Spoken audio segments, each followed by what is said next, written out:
예, 물 들어올 때 노를 저어야 한다, 뭐 이런 속담이 있습니다. 그 내용이 어떤 의미인가요? 물 들어올 때 노 져야 된다. 혹시 어느 분이 좀 설명해 줄 수 있으신가요? 예, 그 내용인즉슨 기회를 잡았을 때 그것을 놓치지 말고 어떤 일을 성취해야 된다라고 하는 아마 그런 의미로서 사용되는 그런 속담으로 알고 있습니다.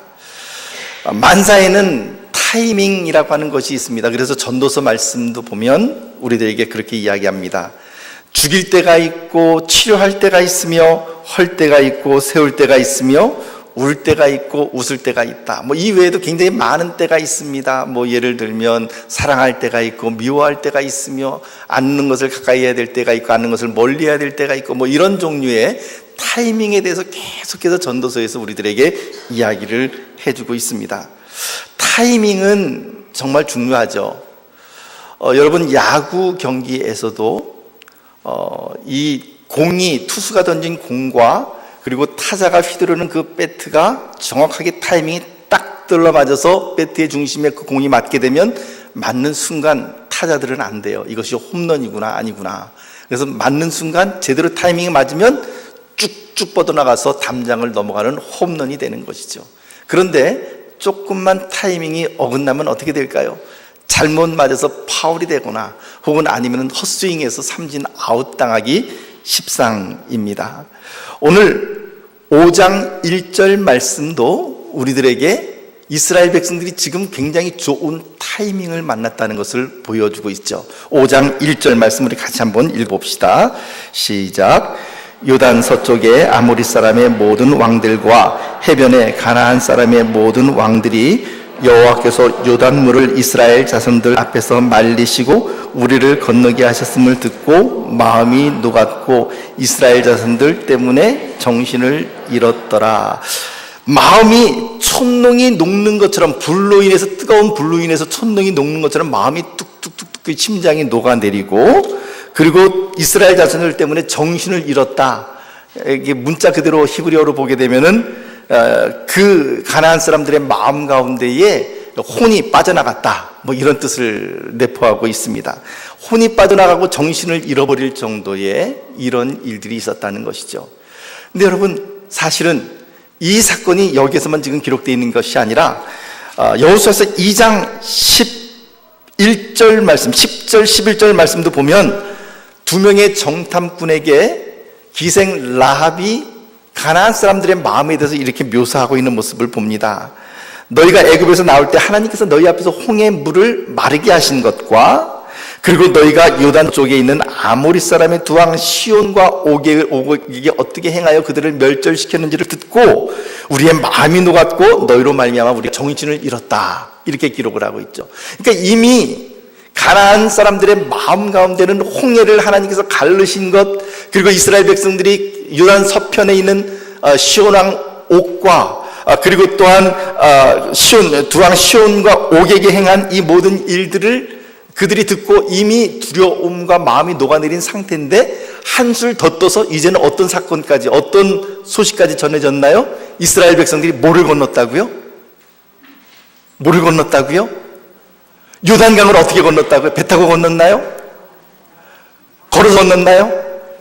아닙니다. 하나님께서 요단강을 마르게 해주셔서, 즉 요단강을 끊어지게 함으로 이스라엘 백성들이 마른 땅처럼 요단강을 건넜다는 이야기를 듣고 지금 이 가나안 사람들과 왕들과 그 백성들의 마음이 완전히 정신이 쏙 빠져나간 상태에 있음을 우리들에게 1절 말씀이 증거해주고 있습니다. 자, 그러면 마음이 녹았고 정신을 잃었다, 이 타이밍은 지금 어떤 타이밍입니까? 공격해야 될 타이밍일까요? 아니면 수비를 해야 될 타이밍일까요? 무슨 타이밍입니까?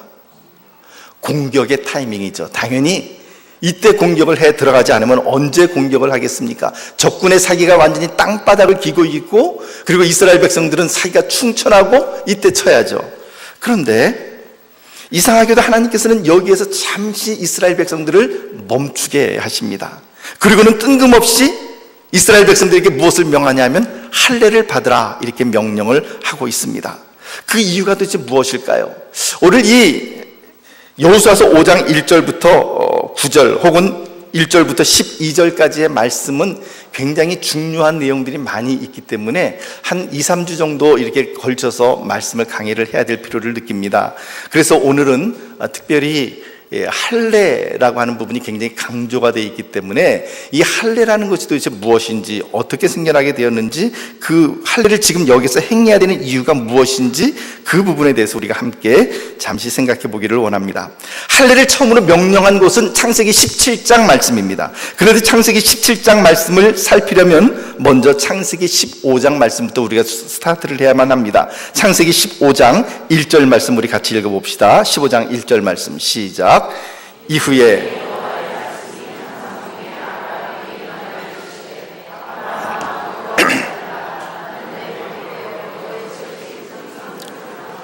(15장 1절) 말씀은 이렇게 시작합니다. 이 일 후에, 이후에라고 하는 거죠.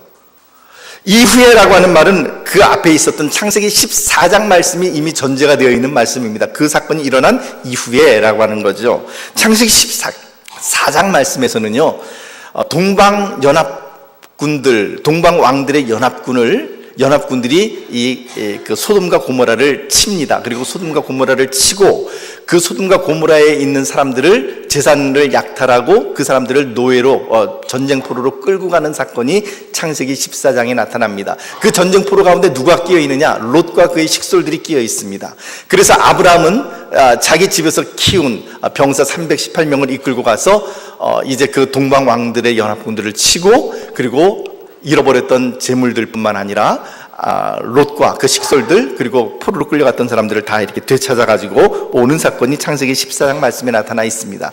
그러니까 14장 말씀은 어떤 분위기냐면 굉장히 축제 분위기입니다. 굉장히 밝은 분위기인데, 근데 15장 말씀 들어오면서 이후에 여호와의 말씀이 환상 중에 아브라함에게 이르렀는데, 하나님께서 처음으로 하신 말씀이 뭐라고요?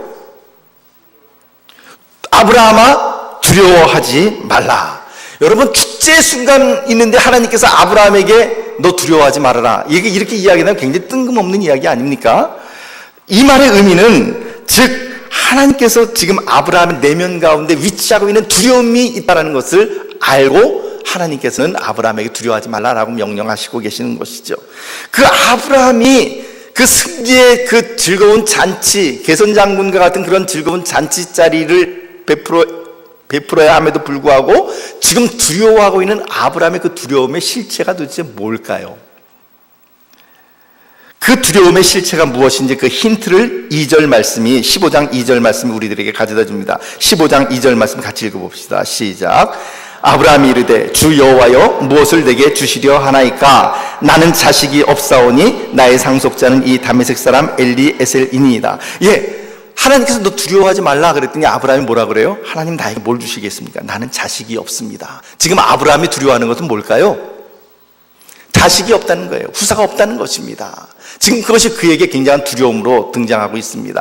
자식이 없는 게 그렇게 큰 두려움일까요? 아마 요즘 현 시대 같으면 자녀들이 없는 부부들도 있고, 그렇게 그것이 두려움까지는 아닐 수가 있습니다. 그런데 이 당시에 아브라함이 살던 그 당시에 고대 그 중문동에 살고 있는 사람들의 생각 속에 있는 영생관이 있습니다. 그것은 무엇이냐면, 그들은 자기들이 영생을 하는데 어떤 식으로 영생을 하느냐 하면, 자기가 영원히 사는 것이 아니라 자기가 낳은 자손이 또 자손을 낳고 또 자손을 낳고, 이렇게 생명이 생명을 이어서 나가게 되면 그 조상의 생명이 계속해서 그 자손들을 통해서 영원히 지속된다.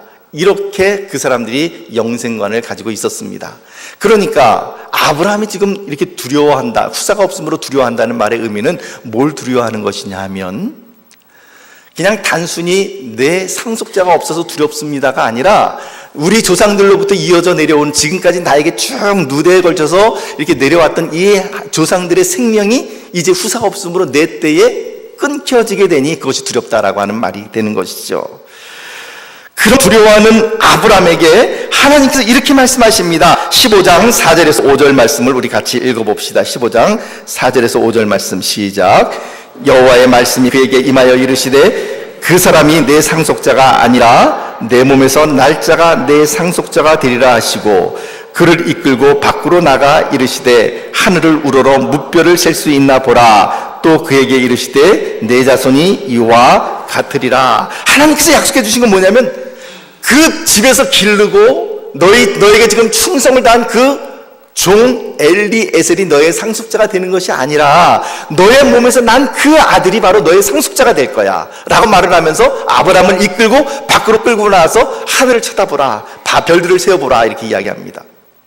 평택 하늘을 보셨습니까? 평택 하늘에 별들이 몇 개 있는지 보셨습니까? 평택 하늘은 사실 별 볼 일이 없죠. 서울보다는 그래도 좀 낫습니다만은 그래도 많이 그 하늘을 보면은 뭐 이렇게 막 별들이 막 쏟아져 내리는 그런 하늘은 아닙니다. 그런데 지난번에 이제 그 성지순례를 갔을 때 와디룸이라고 하는 곳에서 이렇게 그 하늘을 쳐다보았을 때에 그러니까 한밤에 거기에서 불빛이 없는 그 하늘에 그 별들이 쏟아져 내리는 것 같은 그 아름다운 광경을 잊을 수가 없습니다. 근데 요즘도 그러니까 아브라함 당시 때는 무슨 공해가 있었겠습니까? 뭐가 있었겠습니까? 정말 하늘의 별들이 쏟아져 내릴 것 같았을 거예요. 그렇게 아브라함에게 하나님께서 말씀하시기를 무뼈를 셀 수 있나 봐라. 너의 자손이 이 별들과 같이 많아질 것이다 라고 이야기를 합니다. 그러자 8절 말씀 아브라함이 뭐라고 얘기를 하냐면 이렇게 이야기합니다. 8절 말씀 같이 읽어봅시다. 시작. 그가 이르되 주 여호와여 내가 이 땅을 소유로 받을 것을 무엇으로 알리이까? 한마디로 이야기하면 하나님 나에게 주시겠다고 하는 그 약속, 내 후손의 약속, 그리고 땅의 약속, 이 약속에 대해서 도대체 내가 뭘로 믿을 수 있을까요? 이런 것이죠. 하나님, 요즘 이야기로 하면 계약서라도 한 장 써주셨으면 좋겠습니다. 이런 말이 바로 그 말인 것이죠. 다 죽은 것 같은 아브라함을 통하여 후손을 주시겠다고 약속하시는 하나님도 대단하시지만 그 하나님을 향해서 계약서를 내놓으라고 이렇게 묻는 아브라함도 참 만만치가 않은 것 같습니다. 그래서 계약서를 하나님께서 써주시죠. 어떻게 쓰는지 한번 그것을 보죠. 창세기 15장 9절 말씀입니다. 15장 9절 말씀 시작.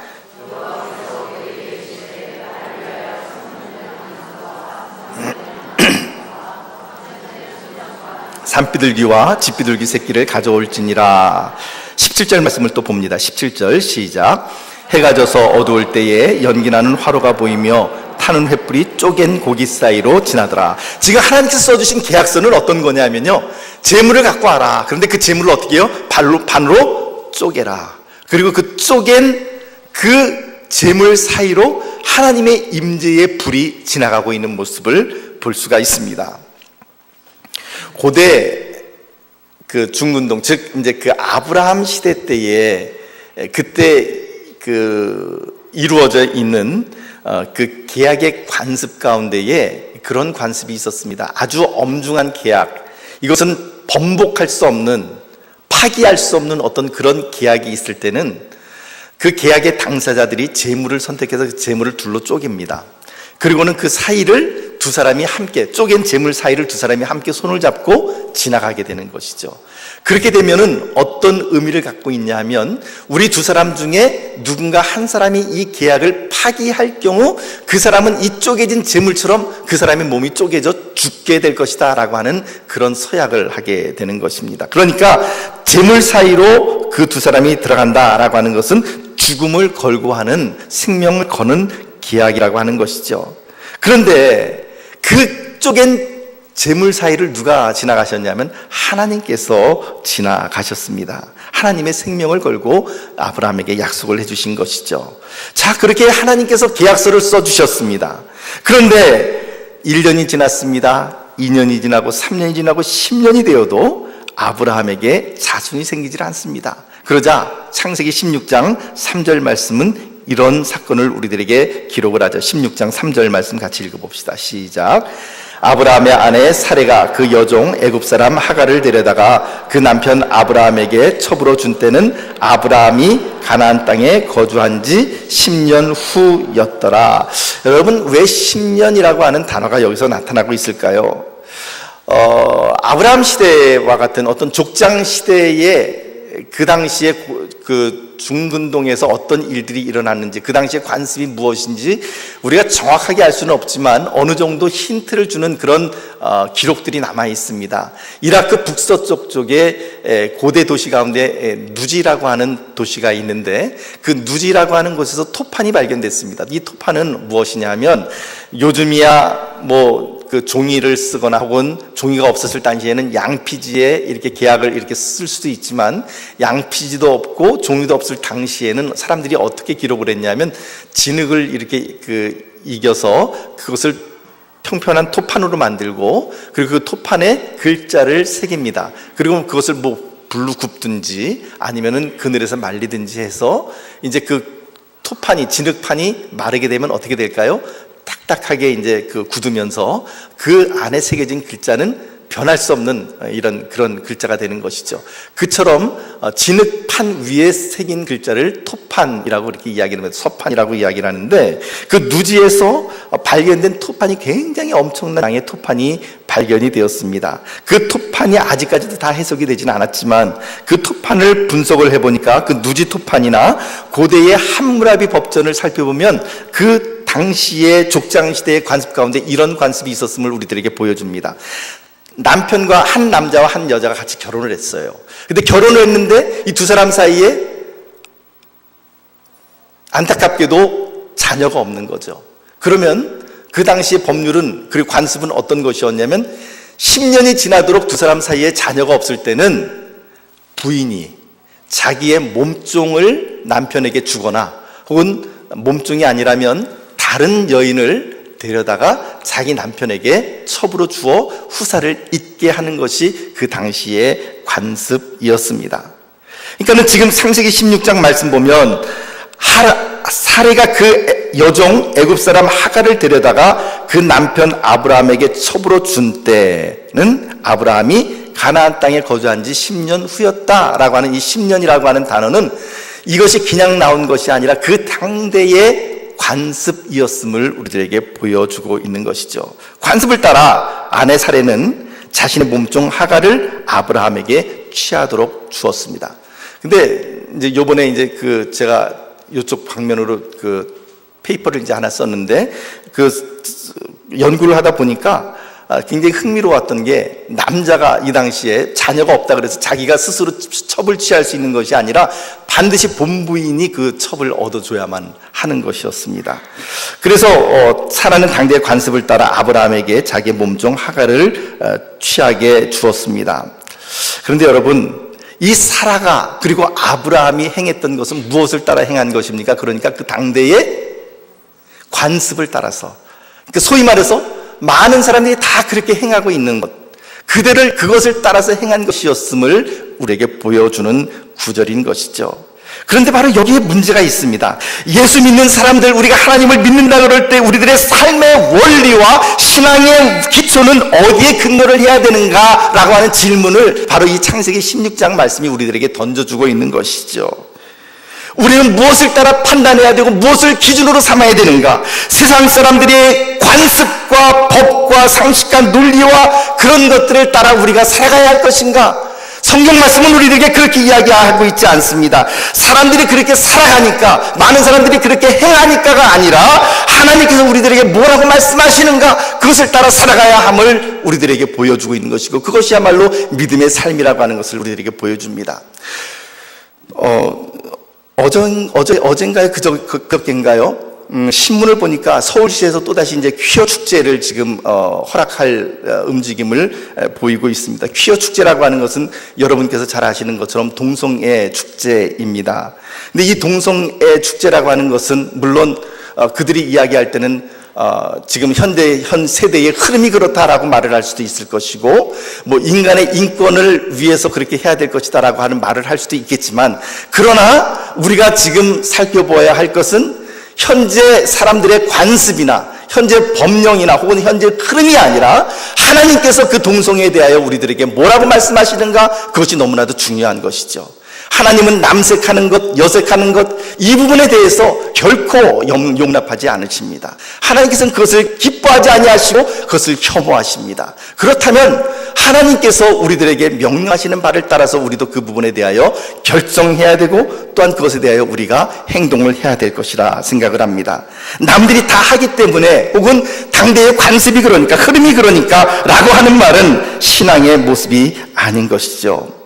달리 이야기하면 예수를 믿는 우리들은 세상의 논리와 상식과 합리성을 따라 살아가는 것이 아니라 하나님의 말씀의 기준 그리고 하나님께서 약속하여 주신 약속을 따라 우리가 살아가야 한다라고 하는 것을 바로 이 창세기 15장 16절 말씀은 우리들에게 보여주는 것입니다.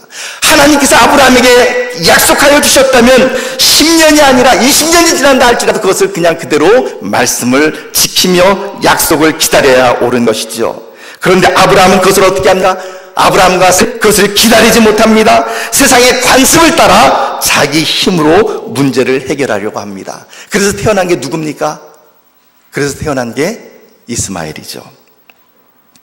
이스마엘이 태어나고 난 이후에 하나님은 아브라함에게 매우 긴 칙묵으로 일관하시는 것을 볼 수가 있습니다. 창세기 16장 16절 말씀을 한번 봅시다. 16장 16절 시작.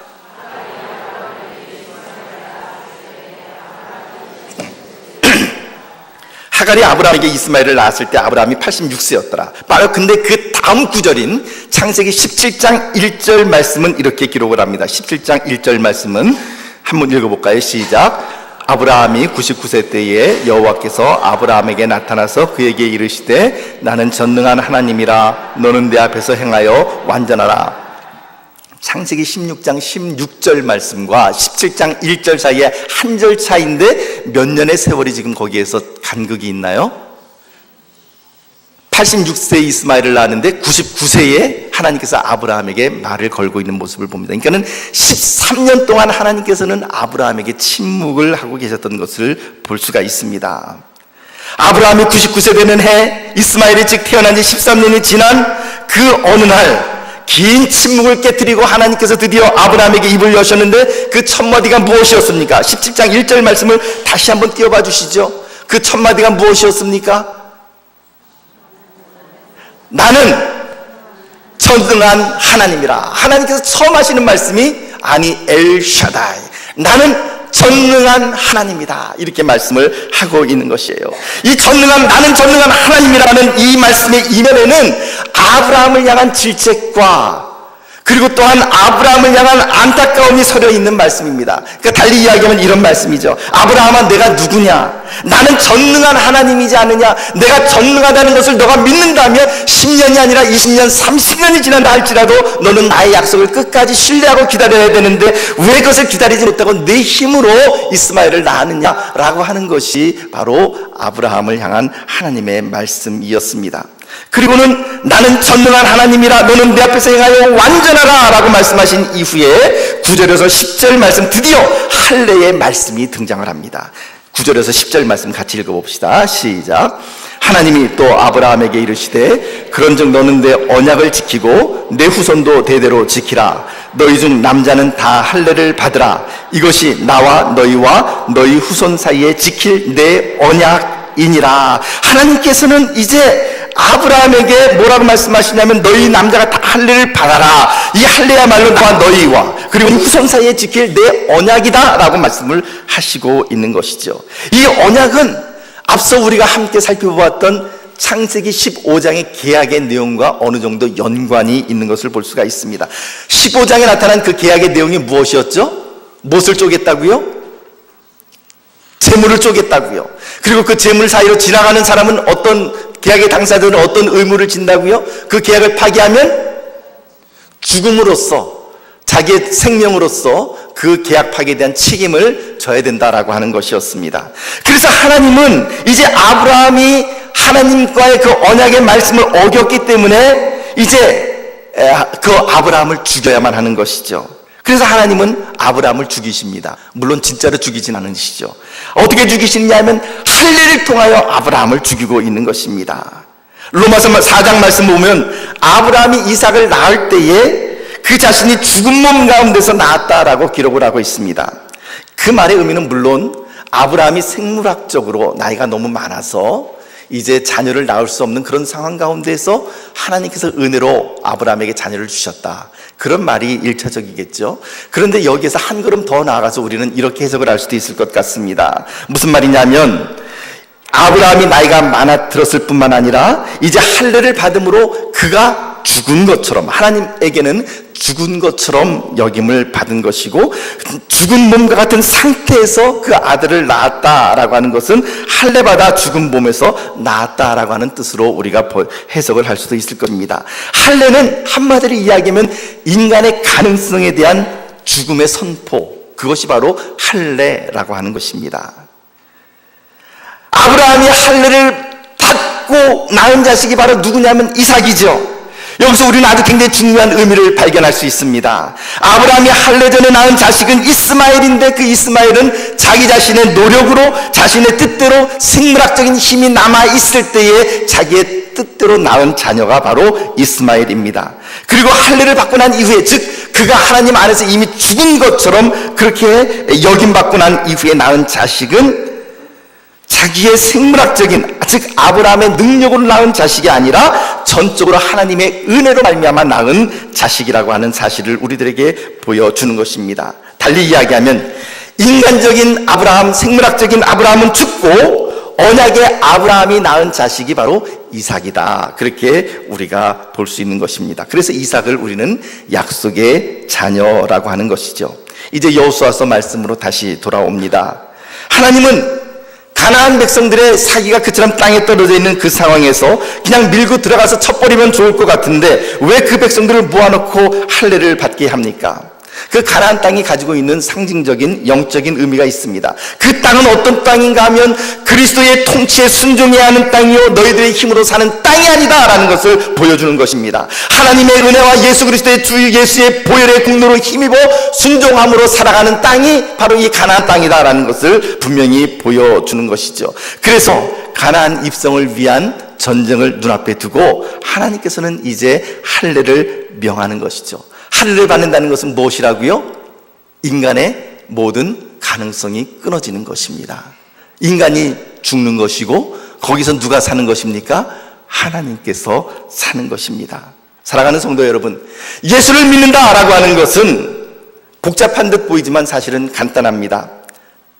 한마디로 이야기하면 내 힘으로 살 것이냐 아니면 하나님의 힘으로 살 것이냐, 바로 이 둘 중에 하나가 바로 신앙이라고 하는 것입니다. 사랑하는 성도 여러분, 공부를 하고 있다면 열심히 공부하십시오. 직장을 다니신다면 직장도 열심히 다니십시오. 사업도 열심히 하십시오. 그러나 중요한 것은 내가 이제 공부를 할 때 혹은 사업을 할 때, 다닐 때 혹은 가정주부로서 그 지혜와 열정과 능력이 누구로부터 나오는가라고 하는 것을 아는 것이 중요합니다. 내가 하는 싸움인지 아니면 하나님께서 주시는 은혜인지를 알아야만 하는 것이죠. 우리는 사람들이 우리 자신에 대하여 때로는 아주 대단한 존재인 것처럼 받아들입니다.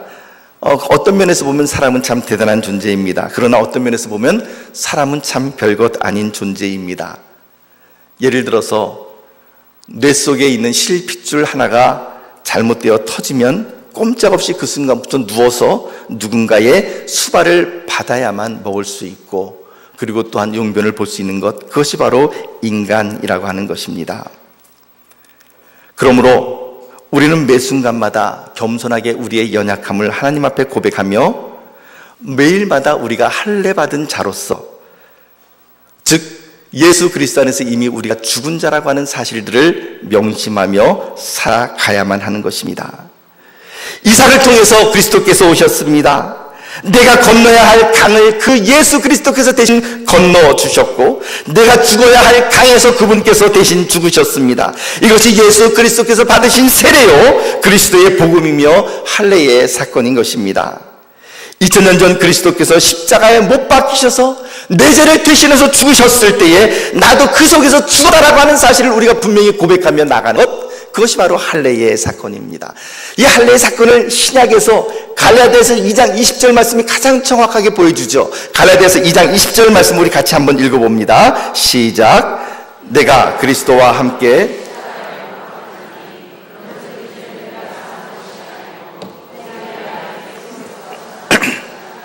이제 내가 육체 가운데 사는 것은 나를 사랑하사 나를 위하여 자기 자신을 버리신 하나님의 아들을 믿는 믿음 안에서 사는 것이다. 믿음이라는 것은 무엇인가? 할례를 받는 삶이고, 할례를 받는다라고 하는 것은 무엇인가? 인간의 모든 가능성이 끊어지는 것입니다. 내가 죽는 것입니다. 내가 죽고 내 안에 누가 사는 것입니까? 그리스도께서 사시는 것, 그것이 바로 믿음이고 그것이 바로 할례의 사건이라고 하는 것입니다. 왜 하나님께서는 여호수아에게 가나안 땅을 정복하기 바로 직전에 그 전쟁을 눈앞에 두고 할례를 명하시고 계시는지 우리가 여기에서 그 의미를 분명히 찾아볼 수가 있는 것입니다. 사랑하는 성도 여러분, 여러분들의 힘으로 살려고 그러면 결코 안 됩니다. 여러분들의 힘으로 살려고 그러면 반드시 백전백패할 것입니다. 어떤 교회가 좋은 교회일까요? 어떤 교회가 힘 있는 교회일까요? 사람들이 많이 모이는 교회인가요? 헌금이 많이 나오는 교회인가요? 아닙니다. 작은 교회든 큰 교회든 어떤 교회가 정말 참다운 교회인가? 죽은 사람이 많은 교회가 참다운 교회입니다. 내 자신이 죽고 내 자신의 자존심이 죽은 사람들이 많은, 그리고 내 자신이 죽고 내 안에 예수 그리스도께서 살아계신 그런 사람들이 많은 교인들, 그런 교인들이 많은 교회가 정말 참다운 교회고 은혜가 넘치는 교회라고 하는 것이죠. 사랑하는 성도 여러분, 흔히 그렇게 이야기합니다. 아무리 열심히 뛰어도 운 좋은 놈은 못 당한다, 그런 말을 사람들이 합니다. 그렇죠. 그래서 우리나라 속담 가운데서도 잘 되는 사람은 뒤로 넘어져도 어디에 넘어진다 그럽니까? 참외밭에 넘어진다 그러던가요? 아무튼 뒤로 넘어져도 참외밭에 넘어져서 참외를 따먹습니다. 근데 안 되는 사람은 어떻게 해요? 접시물에 코를 박아도 접시물에 코를 박고 익사하게 되는 것이죠. 여러분, 우리가 아무리 계획한다 할지라도 우리가 이룰 수 있는 것에는 한계가 있습니다. 내가 내 힘으로 무엇인가를 이루려고 할 때 거기에는 반드시 부작용이 나타나고, 그리고 무엇인가 조그만 것을 이뤘다 할지라도 그러나 큰 것을 결코 이루지는 못합니다. 영적으로도 마찬가지죠. 아무리 열심히 뛰어도 운 좋은 놈 못 당한다는 말은 영적으로도 마찬가지입니다. 사람이 아무리 애쓰고 노력한다 할지라도 누구를 못 당할까요? 하나님께서 복 주시는 사람, 그 사람을 당하지 못하게 되는 것입니다. 저는 축복합니다. 우리 평택제일교회의 모든 성도님들과 여러분들의 자녀들이 이렇게 복을 받는 인생들 되시기를 축복합니다. 그런 인생이 되려면 어떻게 해야 되는가? 죽어야만 하는 것이죠. 내 자신의 가능성이 끊어져야 되고, 아브라함이 할례를 받고 죽은 몸과 같은 그의 몸 가운데서 이삭이 태어났던 것처럼 내가 죽고 예수 그리스도께서 내 안에 살아야만 거기에서 참다운 승리가 일어나게 되는 것입니다. 우리가 아무리 열심히 계획한다 할지라도 일의 성취는 하나님에게 있습니다. 사랑하는 성도 여러분, 그래서 이스라엘 백성들이 들어가기 전에, 가나안 땅에 들어가기 전에 할례를 받는 것처럼 오늘 우리들도, 여러분들도 마찬가지고 저도 마찬가지죠. 무엇인가를 하기 전에 우리는 반드시 할례를 받아야 하는 것이죠. 할례를 받는다는 것은 무엇입니까? 그리스도 예수 안에서 내가 죽는 것을 의미합니다. 하나님의 힘으로 살아간다라고 하는 것을 의미합니다. 오늘 그처럼 예수 그리스도 안에서, 하나님 안에서 여러분들의 힘을 찾으며 그 안에서 하나님의 복을 받는 귀한 주의 백성들 되시기를 예수님의 이름으로 축복합니다. 기도하겠습니다. 하나님 아버지,